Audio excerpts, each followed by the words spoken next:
Dennis Geik, present. Richard Cardone, present. Olivia Montgomery, present. Geraldine Brown.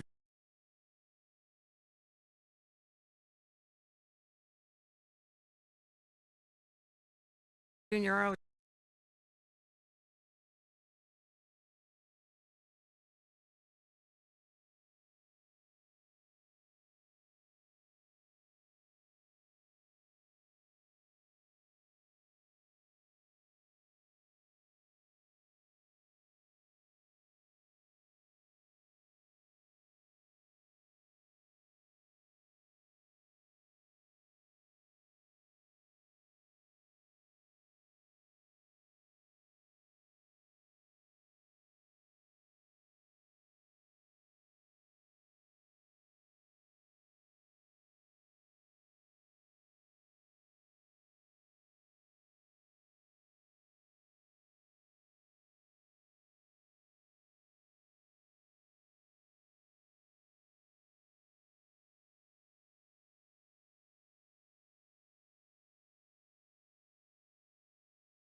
Hey, make sure that you've signed the sign-in sheet.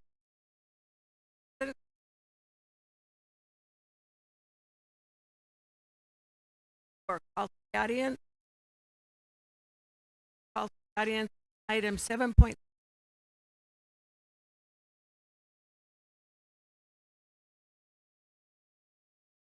Hello, can you hear me?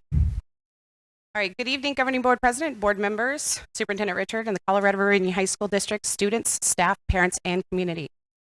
My name is Amanda Amon, and I noticed that my name was on the agenda tonight regarding my appointment to fill a vacant seat on the governing board of the Western Arizona Vocational District, representing the Colorado River area. I was recently selected to fill a vacancy by the Mojave County Superintendent of Schools, and I'm excited to serve the students, staff, and community of the Colorado River area. I've lived in our community for more than 40 years, dating myself, right? And I've served on numerous other boards, and currently I serve on the Beloit City Park and Recreation Commission board as well. I previously served as a CT allied health teacher and a host advisor, traveling with students to compete at both state and national levels. I've even had the opportunity to support a HOSA student who served a term as the Arizona State HOSA president. Along with this, my children have participated in CTE during their time in high school, both in the pharmacy classes, and my daughter also participated in early childhood. I currently work with BCSD and NAU, and one of my positions with NAU that I serve as the anchor faculty member and the assistant clinical professor for the Mojave County Grow Your Own program. As a part of this position, I help spread the word about the amazing opportunities that we have to earn a bachelor's of science in elementary education from NAU right here in our own community of Mojave County without having to relocate or travel to the mountain campus in Flagstaff. We can even help secondary teachers earn a degree and complete their tests to help them get certified in secondary education. And I would also like to mention that through this, with the Arizona Teachers Academy, there's scholarships. So these aren't grants, they are not loans, they are scholarships. That these students graduate with little to no out-of-pocket expenses and funnel right back into our Mojave County education. So this program has been together and been out here for well over a decade. And I've just been a part of it for the last few years. But once again, I would just like to say that I'm so excited to serve on the WAVE board, and I'm looking forward to having the opportunity to support the Bullhead City and Fort Mojave communities and students. And thank you for your time. Okay, 1.5. Agenda? Madam President, I'd like to make a motion that we strike 6.1. We have discussed this. It seemed to be unanimous that we not talk about this ridiculous left-wing propaganda book. And I'd like to strike that from the agenda now and until time memoriam. Okay. Well, I put it on the, because we did have a motion to continue this. I wanted to have a motion to I don't think we had a motion to continue this. I don't know if anybody made a motion to continue. It seemed to be resoundingly that no one wanted to do this. I know, but in January we made a motion. Well, I know, but with the things change. Okay, so that's my motion. Could I get a motion to end? Second? Second. Okay, all in favor? Aye. Aye.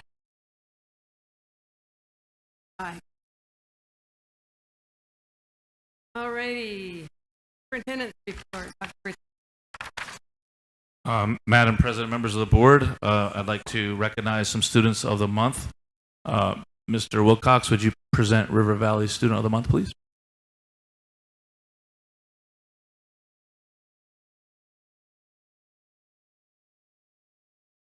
The month May tonight. He said he may not be able to get off work, but he is not here. Our student of the month is a senior at River Valley, Gavin Atchise. He has performed all the classes he needs to at River Valley High School. He's also taken advantage of the WAVE JTED programs at MCC. He's taken 2 years of the welding program at the college and has done very well there. Also, he is a member of the wrestling team. He's been on the team for 4 years. His sophomore year, he got injured and was not able to participate the rest of that year and so forth. But this year, as a senior, he did participate, and he ended up taking third at state this year, which is the highest placing we've had in several years at River Valley High School for the wrestling program, and it's growing bigger and bigger every year. So the student of the month this month was Gavin Atchise, and I will give him his certificate tomorrow. Thank you. Mr. Moore, would you present from the Academy? Hello, board members. Our student of the month at CRUHSD Academy wasn't able to make it tonight either. Be giving her certificate on graduation. So I have the great honor of recognizing CRUHSD Academy student of the month, China Cook. Throughout her time at CRUHSD Academy, she faced challenges that could have easily made her give up. But instead of letting obstacles define her, she made a promise to herself and to CRUHSD Academy staff to overcome her challenges. She pushed herself and pushed forward, stayed on top of her work, and got across the finish line. This month, China didn't just meet expectations, she exceeded those expectations. She completed a total of 16 classes this school year. This month alone, she logged 81 total hours and completed 299 activities to finish her high school coursework. And so congratulations to our student of the month, China Cook. And Ms. Gianna Moore, would you please present Mojave High School Student of the Month?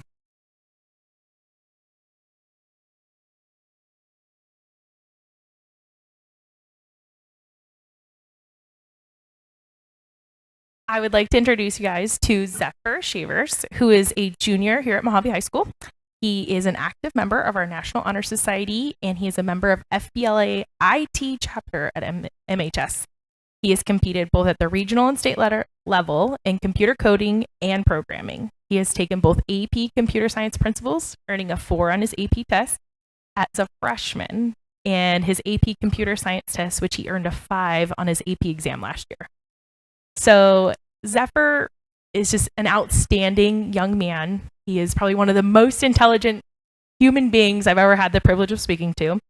And I nominated for him for our Student of the Month, and then we got our ACT scores back. So our juniors take our ACTs, and I don't know if you guys know this, but a perfect score on the ACT is a 36. Zephyr got a 35. On top of that, last year, we started having all sophomores take their ASVAB scores. As a former math teacher, I got a 92. So I started telling my kids, hey, anybody who beats my score, I want you guys to try. Let's see what you guys can do when you grow up. Anybody who beats me, I'll get you lunch. Zephyr was the only kid in his entire grade to beat me. He got a 95 as a sophomore. So outstanding, super intelligent. On top of being super smart, his teachers also say he's excellent at collaborating with his peers. He has impressive test scores, works hard and commits to his studies. He embodies perseverance and determination, consistently striving to achieve his best. He is a remarkable young man, and his dedication and positive attitude serve an inspiring example for his classmates.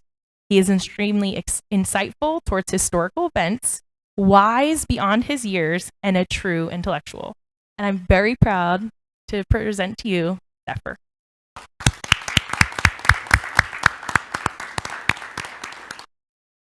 Congratulations, board members. Let's get a picture with Zephyr.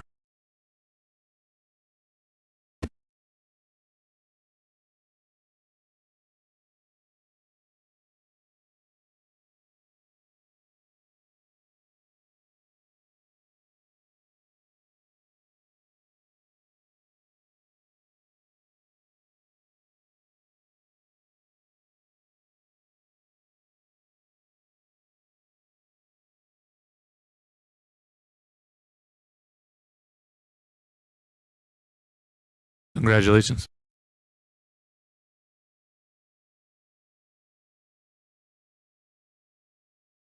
And Madam President, we have some data presentations from District Benchmark number 3, Mr. Wilcox.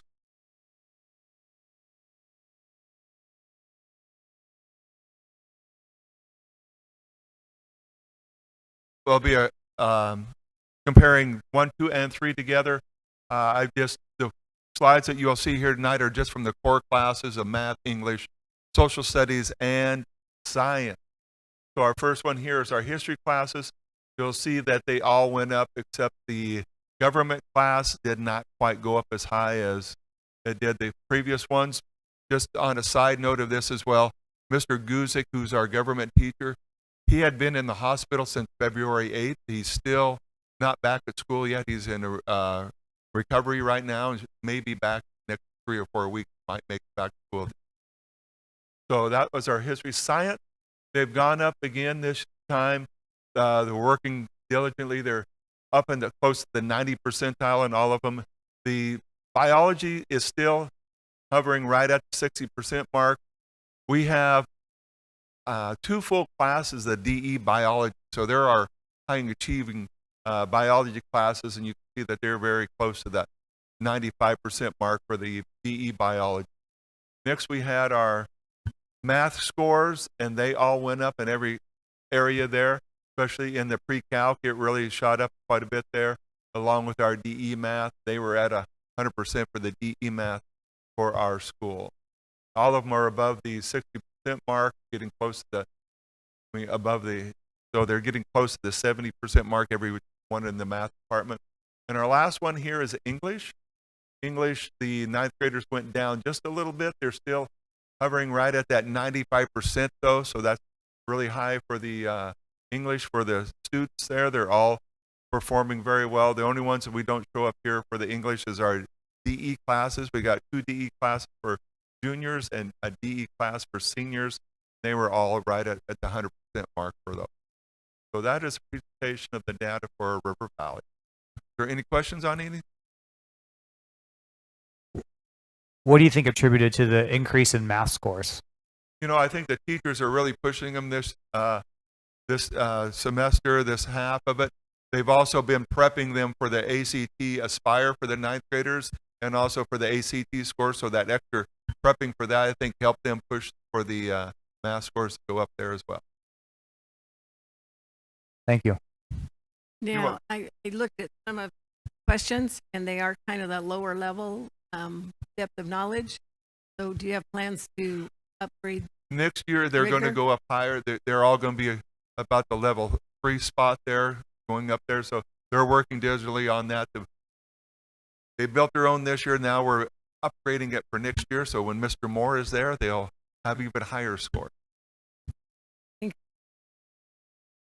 Thank you, Mr. Wilcox. Ms. Gianamore, would you present Mojave High School's Benchmark 3 data?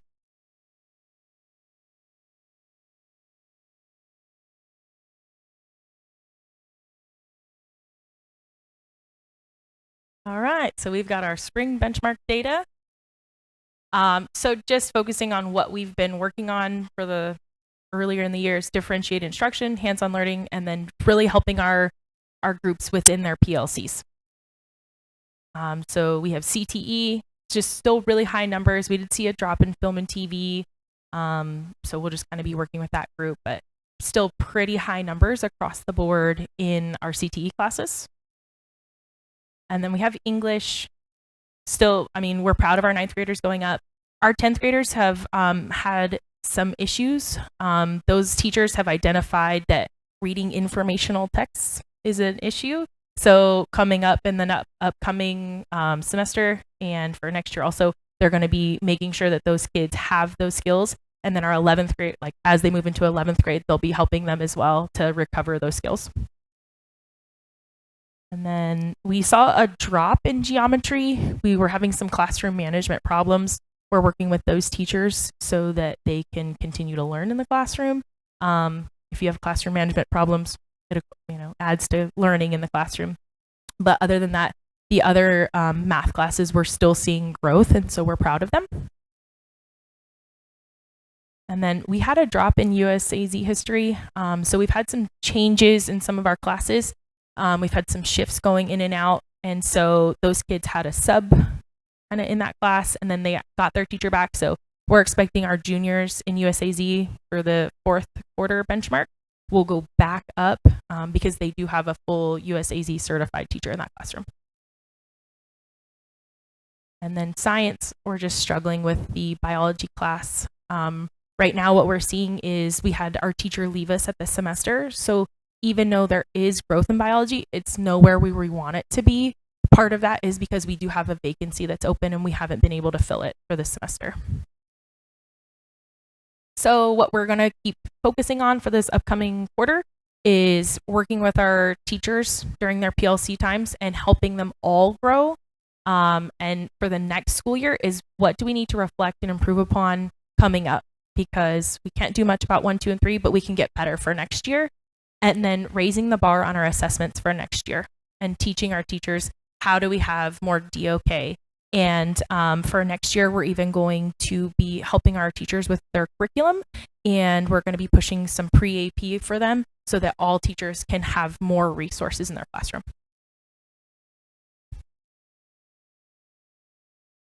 Do you have any questions? On the biology teacher, is that still a struggle? You can't find someone to get that, or what's that look like, the situation? We've had it open for this entire semester, but we've had no applicants.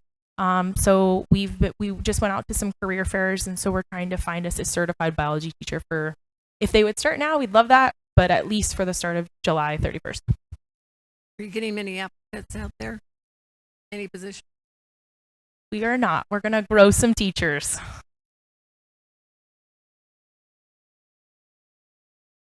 Problem all over. Thank you. Thank you.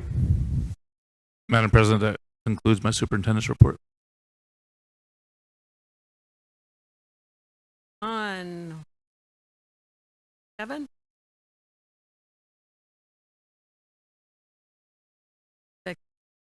Motion to enter executive session. Second. All in favor? Aye. Aye.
convening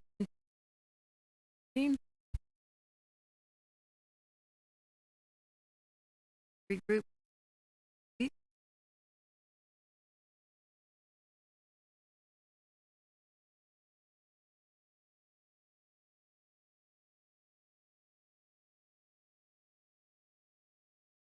Madam Chairman, members, boards, first I want to express our appreciation from the public meeting tonight for a little bit about our history, our people, and our commitment to Bullhead City region. My name is Dr. Ed Johnson.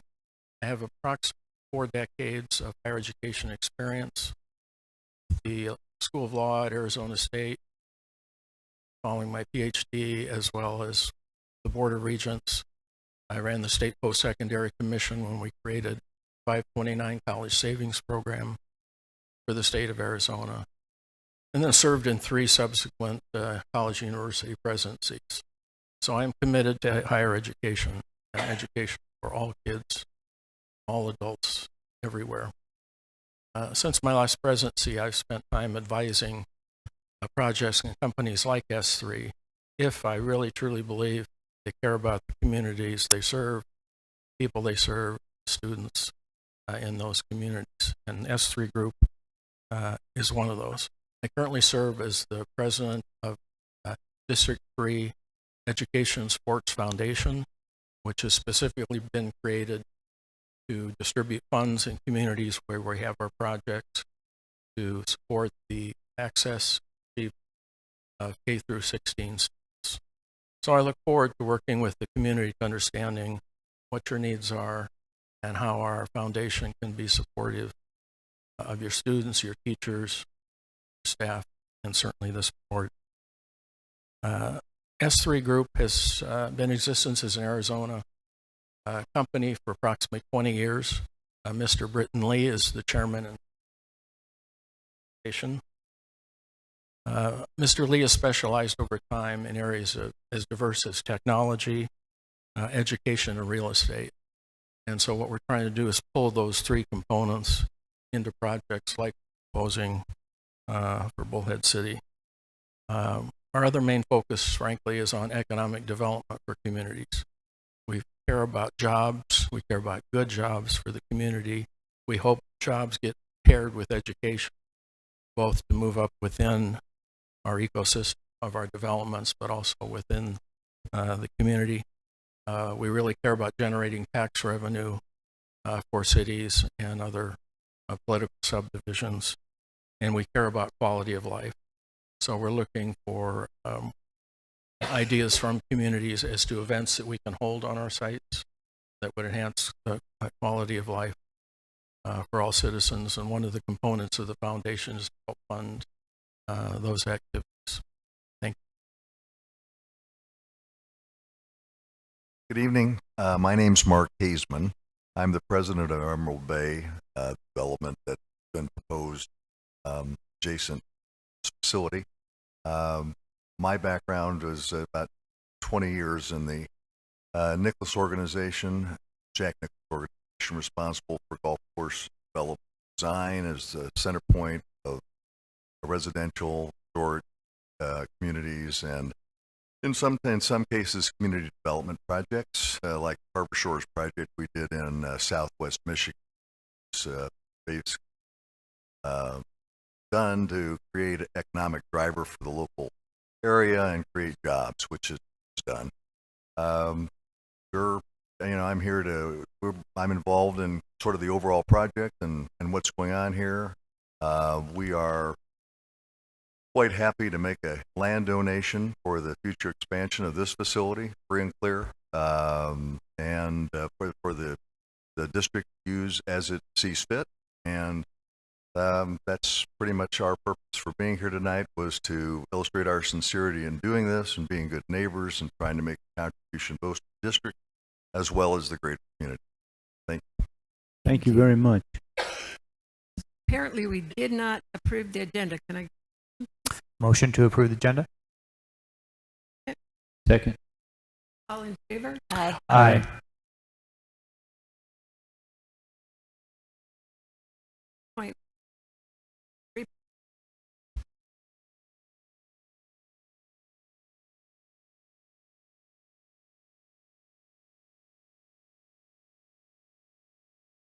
3.2, discussion and possible action regarding the S3 group Emerald Bay, Arizona State.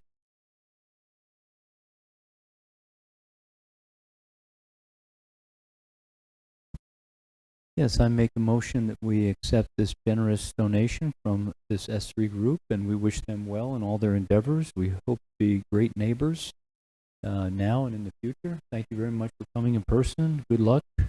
And, I can't wait to see all the buildings. Thank you very much. Can I get a second? Second. All in favor? Aye. Donations received. And thank you, Ashley. Donation of 1,000 from Albert Companies Foundation, Mojave High and program, $50 from AD Mojave High School for a scholarship, $400 from Lorene Davison scholarship, $1,000 from Mojave Environmental, Mojave High School prom, $500 from Palo Verde Foot High School comic, $250 from Rocco Lopez to Mojave High School prom, $30 from Valley Booster Club to the River Valley High School track program, $340 club, River Valley High School, $1,300 from Colorado River Golf Club Wrestling Cup fundraising golf program, $300 for activating, $300 for repair and test solutions. Get a motion approved. Right. Thank Motion to approve and write a thank you letter. you. Have a second? Second. All in favor? Aye.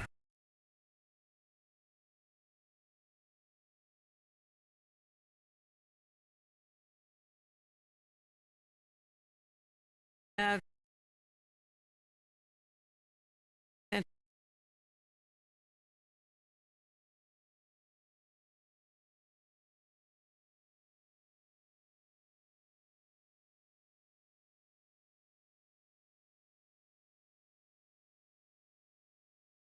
Well,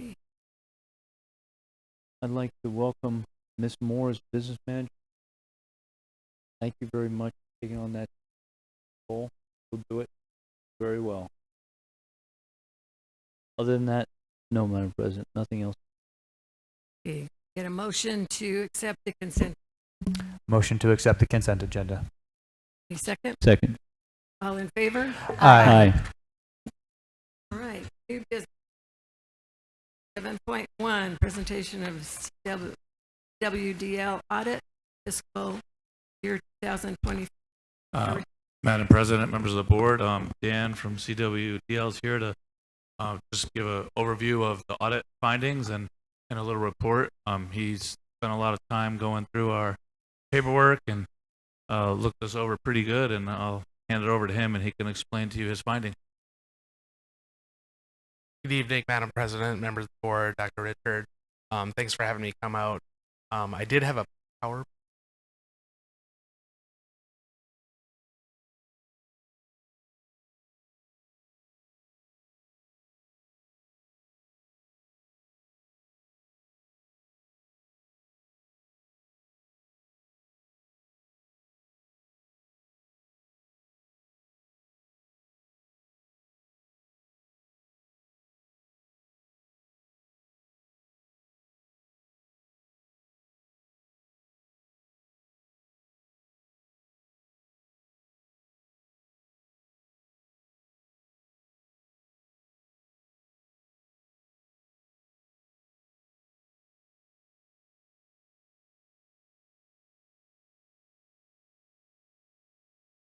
Thank you. All right. Well, thank you for having me come out. Just to kind of jump in, give an overview of the audit process. It is almost a year-long process. We kind of kick it off around this time of the year, each fiscal year. We'll meet with management, issue the engagement letter, kind of discuss changes that the district experienced in the year that we're going to be auditing, kind of game plan for the audit to come.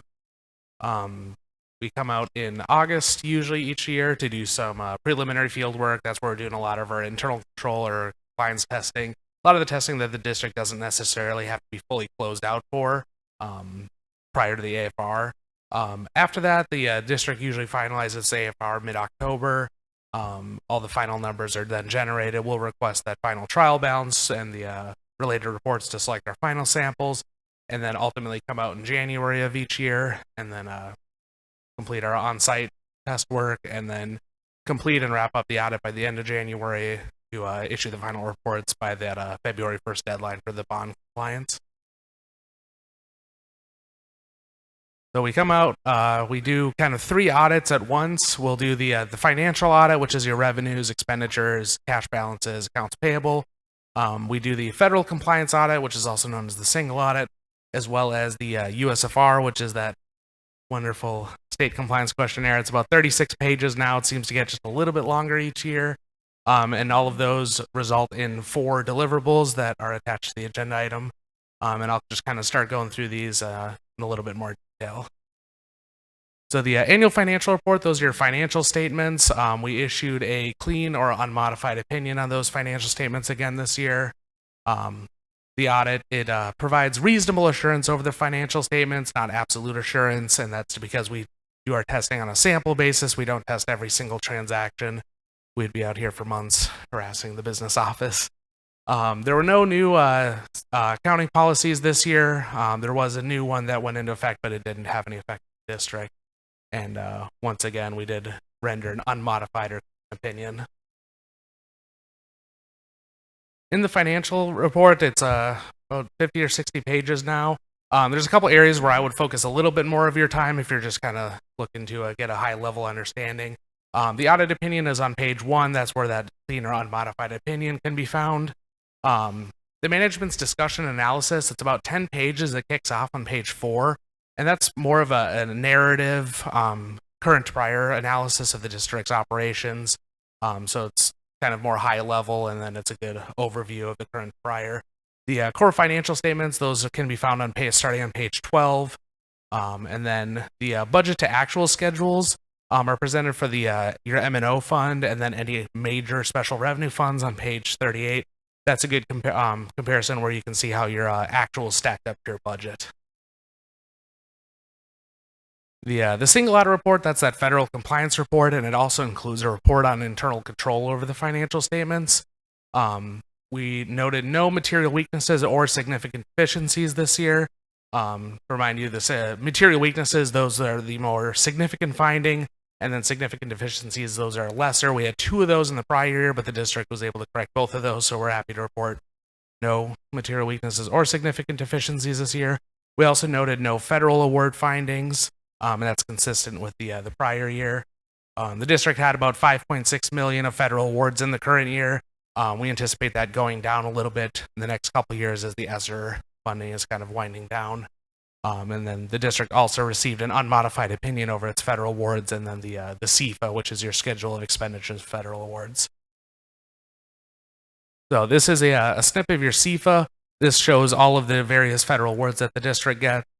This year, we tested the ESSER program once again, just because of the dollar value. It gets us our coverage required. But next year, we'll have to rotate the Title I or Special Education cluster or the Nutrition cluster, just depending on the final numbers shake out. The third report that you have is the governance communication. That's a letter that we as auditors are required to issue to the governing board as well as management. It's kind of a summary disclosing that we had no significant issues with management, no disagreements, no fraud was uncovered. There was a new accounting standard that recently went into effect that requires us to communicate our identified risks with the governing board and management. And those are revenue recognition, useful lives of capital assets, as well as the recording of year-end activity. And these are not unique to Colorado River. These are school districts as a whole. So that's kind of where we focus a little bit more of our hours on the audit, just because that's where we as auditors see more findings than not, just kind of as an industry-wide standard. We didn't have any findings in those areas, but those are just kind of where we focus more of our effort. Your significant accounting estimates are the useful lives on your capital assets as well as the pension liability. We also, as a part of the audit, we provide non-audit services. That includes helping management prepare the annual financial report, preparing the CFA, and then we also book conversion entries to bring you from your AFR accounting up to modified accrual for your fund financial statements, and then ultimately full accrual for your government-wide. And that's, once again, super similar to every school district in Arizona. Each auditing firm does as a part of the process. Last but certainly not least is the USFR compliance questionnaire. This is I believe it's 171 questions now. It's that yes/no checklist, and it's fairly comprehensive. It goes from everything: did the district submit its budget on time, cash handling, accounts payable, payroll, procurement, IT, student attendance. The list goes on. It's a very thorough examination of the district's operations. We did see a slight increase in USFR findings or comments from the prior year, increasing from 11 to 14, and that's primarily due to the IT section. And that was kind of the reasoning on that was twofold. My understanding is there was a lot of those services that were shared with the elementary district, but as there was kind of that split, there was a little bit of a gap in the middle there. Based on my conversations with management, most of those have already been corrected for fiscal 25. And then the other piece of that is that was an area of focus for the Auditor General this year. Last fall, they had all of the audit firms come out to their office for an IT training. And then as a response to a couple of high-profile cyber attacks in the last couple of years, they really grilled us to grill districts on that. So we've seen a spike in IT findings kind of statewide this year. It's not just me that does it. I have a whole team that helps me. I was the lead engagement partner. Dennis Maschke, who has previously been the engagement partner, he was the second review partner. Kylie Nance was the senior associate helping me run the job. And Abby and Cameron, they were the staff on the job. He's not in witness protection or anything. I just don't have a good picture of him. And then Anna, she's the one that actually runs the firm. She does all of the payroll admin stuff and on the back end that keeps us all in line. And with that, I'll open it up to any questions. Any questions? No, excellent job as usual. Thank you very Thank you. much. Thank you. Thank you very much. Do I have a motion to accept the FY24 audit and answer? Motion to accept FY24 audit. Second? Second. All in favor? Aye. Oh, It sorry. does for have to this be a one we roll had to call have a vote. roll. Okay. So Darlene, aye. Dennis Geik, aye. Richard Cardone, aye. Olivia Montgomery, aye. Okay, 7.2, possible action on MI employee. Madam President, members of the board, I'm going to have Sue Ann Moore come up here. This is our benefits renewal, and I'll have her explain it to you guys, but there's a little bit of good news. Hello, Madam President. Over our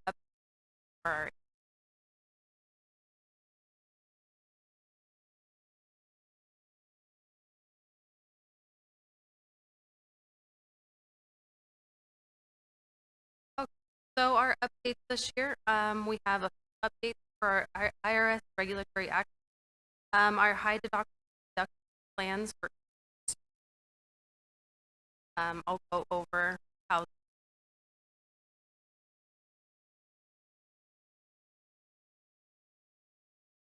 Contribution updates. We don't have too many updates for our our deductible for our high deductible.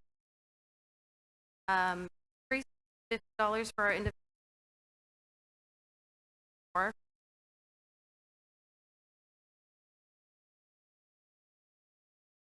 Next, our use for 2024. We have had high use May, August, those out month as that half. Middle are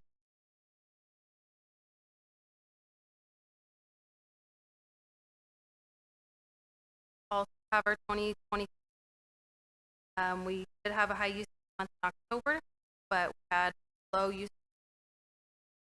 all of the other low use. So that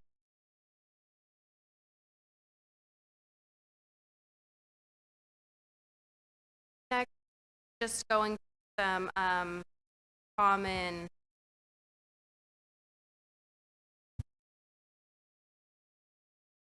Prescriptions? prescriptions. Sorry, That's common okay. prescriptions that our employees are using. Next are top want to point out our screening exams.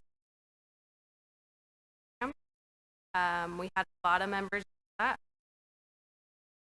for our health.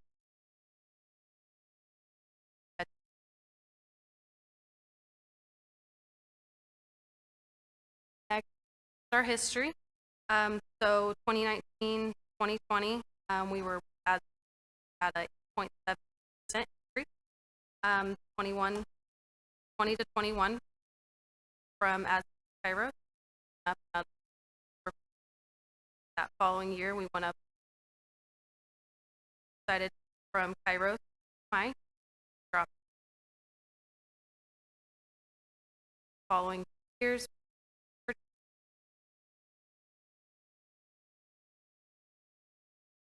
This is just going through our current plan, our renewal plan. As you can see, well, kind of see red up there. The only thing that changed was that our deductible from the grid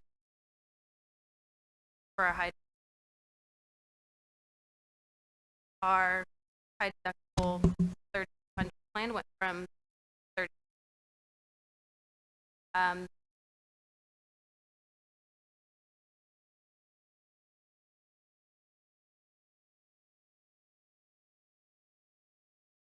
Next is they gave us a second option. The second option are for our employees, more for their deductible out of pocket lab, drug cost.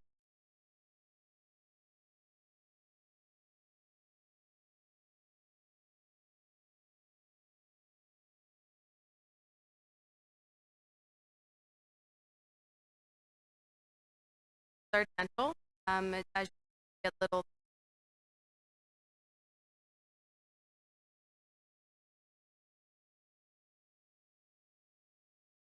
Our we had a lot of increase, only a couple.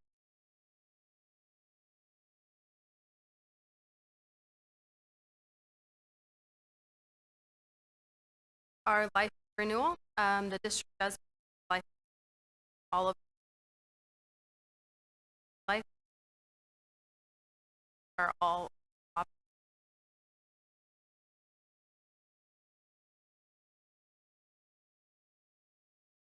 they're all op programs for our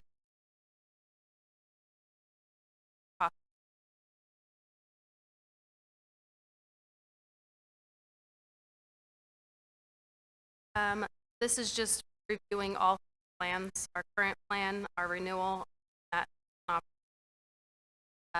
with our current off that top for our employees. Second plan that's off us would employees first class why we're top.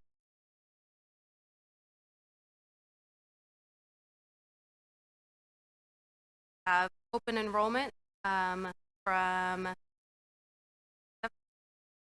offer one-on-one and on-site class that offer enough time or but we're going to have a narrated online.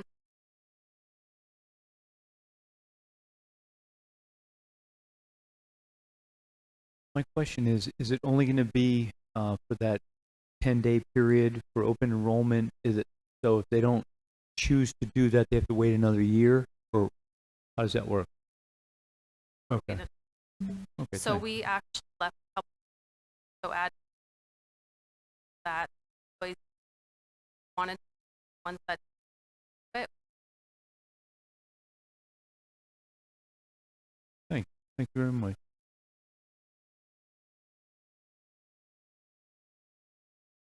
Question? All right, can I get a motion to accept the FY 26 employee benefit? Motion to accept the EMI as presented. We have a second? Second the motion. Okay, been a motion and seconded. All in favor? Aye.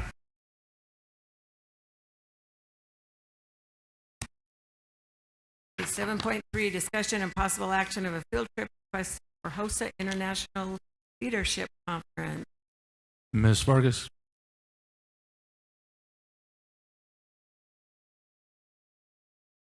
Hello, Board President and Board members. This is for HOSA. We have one student that got 4th place. She's waiting for a call to see if she can go, because top 3 go to HOSA. So it's just one student, so one adult will go with them. And the teacher's fairly new, so I might go too, just to help her out. But that's if she gets called. And she was excited about this, but she wanted me to tell you guys that she did her project on Ozempic and the side effects. So if you want to know anything, she can be some helpful information. She loves it. Okay, any questions? Okay, can I get a motion? Motion to approve the field trip. Okay, and a second? Second. All in favor? Aye. Okay, 7.4, discussion and possible action field trip request for a national leadership. Yeah, Ms. Vargas, go ahead. Hello again. So this one, unfortunately, we didn't have anybody placed for nationals, but they're already practicing and getting ready for next year. So. Right, thank you. 7.5, discussion and possible action on first read of Master's Reimbursement Program Policy Review. Madam President, members of the board, this is before you right now because one of the accrediting agencies referenced in the existing policy note. And so this is a modification reflecting the new, I think it was just the I forget it, but the general North Central accreditation. So essentially, we're not going to reimburse someone in a master's reimbursement program unless they're attending a properly accredited school. And in the old policy, it referenced an accreditation agency that no longer exists. So we're just crossing out the one that no longer exists and making it clear that it has to be one that does it. Motion approved 7.5 as stated and stipulated. Second. Okay, all in favor? Aye. Excuse me, 7.6, discussion and possible action on policy 1-302, governing board meetings and open meeting law. Now, this one I had asked to be put on here, especially for policy 1-302. I wish Ms. Flores were here because she was there at that time. I think she was the only one that was there at the time when we came up with these. And the spirit of this policy was that any board member could add on anything that they wanted to the agenda. Can Now, you put it on page 2? There was some stipulation in here that was cumbersome language. Let's see where it is. That's not I think it. one more. Hold it. Sorry.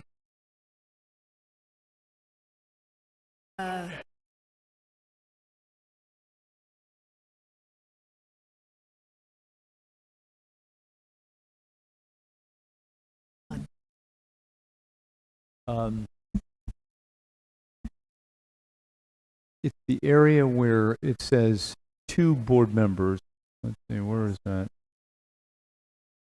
Yeah. The spirit of what we wanted was that any board member could add anything on any agenda, and not that there's no need for two board members to agree with anything, because it kind of doesn't make sense earlier in this where it says a board member can add something on with like 5 days in advance. So I think we have to clarify this language and make it, irrevocably clear that any board member could add what they want on the agenda. And I think the 5 days is a little long, because a lot of times these things happen toward the end. I realize you're constrained. Maybe 48 hours gives gives you some time, but 5 days is kind of hard, because sometimes things happen right at the end and it all coalesces, and you're like, oh, but I don't want to give Michelle a hard time on that. I don't know how we could do that. Okay, what do you think? All right, I think that would be best, and take out the language with two people needing to put that on. That was leftover policy language from the last time that probably wasn't taken off in that switch over from Arizona School Board Association to our own policies. So my motion is to strike the sentence that says if two, right, that sentence, the last sentence in paragraph 1, and to change, let's see, what is it? Board members must request in writing to be placed on Days prior? Yeah, let's do 48 hours on that and strike the last sentence. That's my motion. And then anyone could add anything on when they want. Any discussion? It says, I'm just trying to read it real quick. It's kind of hard. My eyes are failing me a little bit here, but it says that. Yeah, that's better. That's real bad. Thank you so much. All right, let me read it for a second. Board members must, and in writing, I would say, yeah, I mean, I think we should be able, in writing or verbally, I mean, if you have something that's super, super long, I don't think you should call Michelle and you're reading a half hour and she's got to transcribe it. But if it says, hey, put on policy such and such for review, we should be able to say that over the phone. I think we say something, we request verbally and in writing if there's some, lengthy type of, agenda item that should be put on. So it's reasonable to you and reasonable to us. We're just calling, hey, listen, could you please put this on? Okay. But if it's, we have 50 changes in a policy, you shouldn't have to sit there and be transcribing every single little detail that we want changed either. So I have one question. If we do 48 hours, does that put you on Saturday? Before it needs to so be it'd be like, posted. it would come Okay, out to be like sorry. Wednesday, Okay, yeah. Okay, I'm thinking we don't want to bother you on.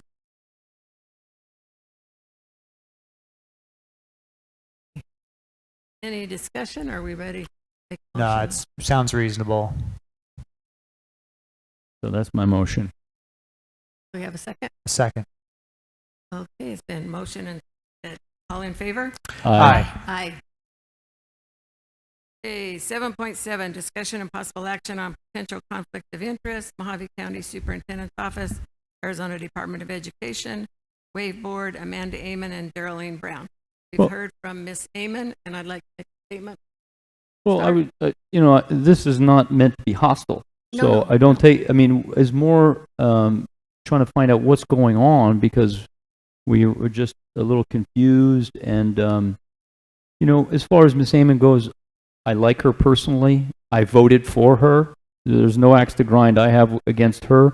I think some of the people that were coming forward and asking about this were worried that there would be potential, bad feelings between her and the district. And I think that was what these people wanted me to bring forward, that there would be, if she's going to be working on funding and stuff to us, that, they were worried about that. That was what they were worried about. And I said I would certainly bring it forward. I don't have any animus. I like her. Like I said, I voted for her. I think I was the only one, but I was on the JTED board, and she's one of 7. So, and she does have a good superintendent that I think would shut her down if there was. do So, you have anything to say, Dr. Richard, on this? can I read my statement? Oh, we didn't Okay. get to you yet, but Okay. For mine, when I took the job with ADE, I was told there was no conflict. But when I checked with HR today, since it was on the agenda, they said to avoid any possible conflict, I should not assist Colorado River with any grants or training. CRUSHD will have other ADE specialists that they can contact. So mine should not be a well, conflict. let me ask you, what was the hiring process? Were you like interviewed? Did you fill out an application, or how did that work? Yeah, filled out an application. I went down to Phoenix and did my onboarding. And were you with appointed, or were ADE. you, how were you appointed? No, it was hired. I'm hired. I see. And who's your supervisor? Debbie Jack. Who's At ADE. ADE? Yes. Okay. Uh-huh. And now, what is your role with our county superintendent? I'm an ADE employee working, collaborating with the county superintendent to purposes to bring ADE closer to the schools in Arizona. And so we Now, work. does he have any supervisory capacity over you? No. Not at all? So No. he doesn't Suggestions tell of you where who to work or see. anything to do like that at all? No. Well- He collaborates with me, and, if somebody contacts his office, he will forward that on to me. Well, here's the thing. I got a thing from the principal. A principal from a district sent me this email that was sent out to all the principals and superintendents, and this is what they were worried about. They said here, and I quote from this email, this is just one portion of it. At this time, Superintendent Warren has asked that Ms. Brown assist the district in focusing on grants. So it seems like there is some kind of directional role he has over your employment and what you do in our district. And the people's concern is this, the threefold. Number one, the county superintendent has supervisory oversight over all, I believe, 13 districts in Mojave County. And when a school board member is kind of vicariously under that person's supervision to some extent, there's worry that there's conflict of interest since you're a board member and he has supervisory role over us and you over us and our district. That's the concern we have. And the other concern is if there's vacancies. There's been 4 vacancies in 7 years that I've been here, and Mr. Mike Fowle never filled the vacancies. He let us try to fill them. But we're concerned also that if you have his ear, that maybe there's some undue influence that you can give to a board vacancy. That's one thing. The other thing, I've talked to several board members from other districts in our county, and universally, I talked about 4 of them, and they were all on the same page as they thought this was a conflict of interest for you, that you're a board member functioning in this capacity. And here's where their concern was, that there's funding that maybe there's limited funding for some issue. And they're concerned maybe you're going to go to CRUSH first, and maybe you're going to go to Littlefield second, and then maybe down the line you finally get to Havasu and maybe filling out applications and grants and money to be spent.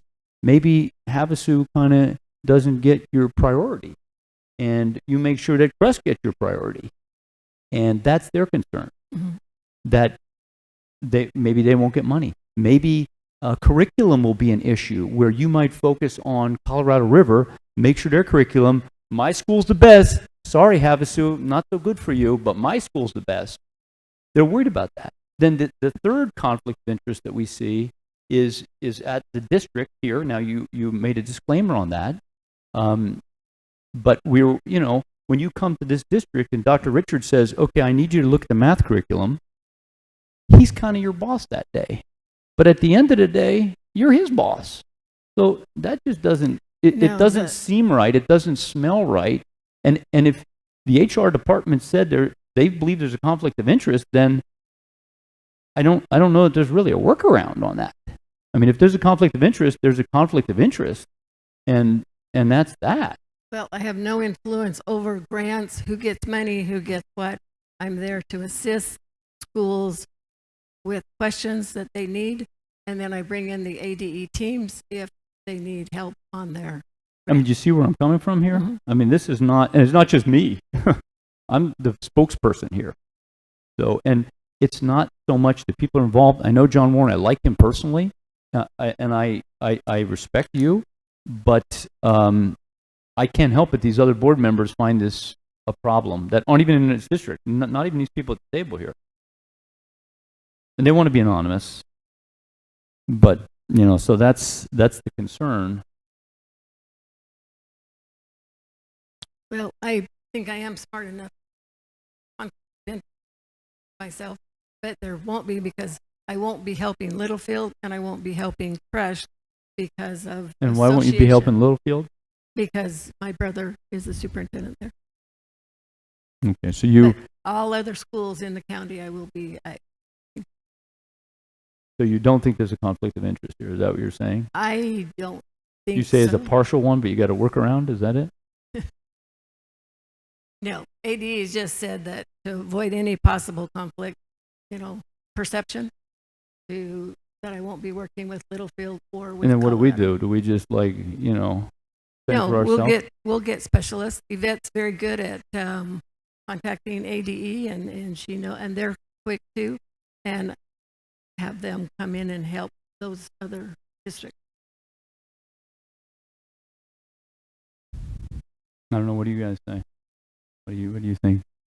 Well, you had voiced to Dr. Richard to share his thoughts. I was curious if you had something to say, and then we delineated from there. I just found it, interesting that county superintendent has taken such an interest and influence in our district. I don't know if that'll be a good thing or a bad thing, but that's something new for me. So as far as Miss Amon, there were some employees that did have some concerns, and we heard what she said tonight. Hopefully, she'll be impartial when she votes for our district. Ms. Brown has a great deal of knowledge. As far as the conflict, that's not something that I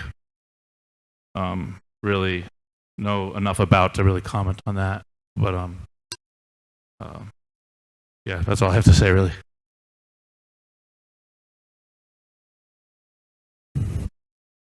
Well, problem for me is I'm hearing this for the first time, so taking all the information and trying to dissect it in real time is a little difficult. There's a lot of moving parts here.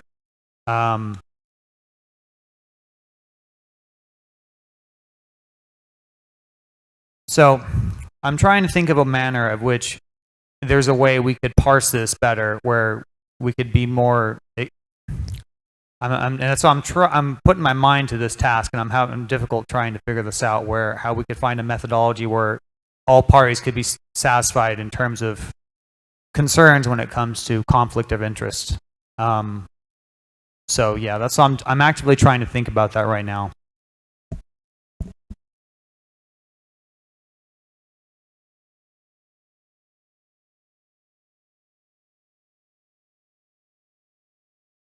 Some kind of a motion or. Well, I don't know if discussion? it needs a motion. I mean, it's a concern that we have. I mean, it had to be voiced, and I don't know that your workaround is comfortable for all parties involved. Well, I definitely hope if someone sees conflict that would bring it to attention. Well, we did. If they, no, I mean, in the future, if you see me hovering around a certain school, that I am an ADE employee. I am my direct supervisor, Debbie Jackson at ADE. I to collaborate with Mr. Warren on schools that, because a lot of times they go to him and say they need help, and but I don't assign money, I don't assign grants, I don't approve grants. All I'm there is to be But a you would know, resource. you would know of grants if they're coming down, and you could advise schools of that, correct? Mhm. I see. Yes. So, I mean, that's what we're talking about. We know you don't have the money. You're doling out yourself. But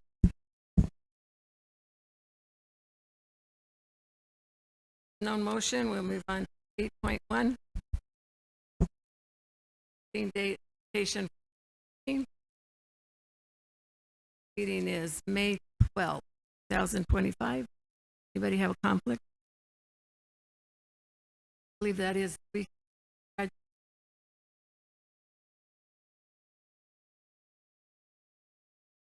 I will be gone for graduation since I have a granddaughter in Louisiana.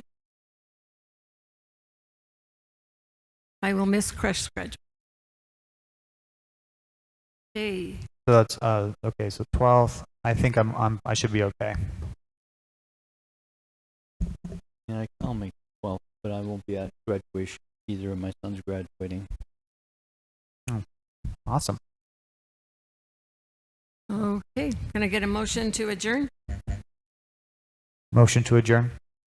Or second? Second. Okay, all in favor? Aye.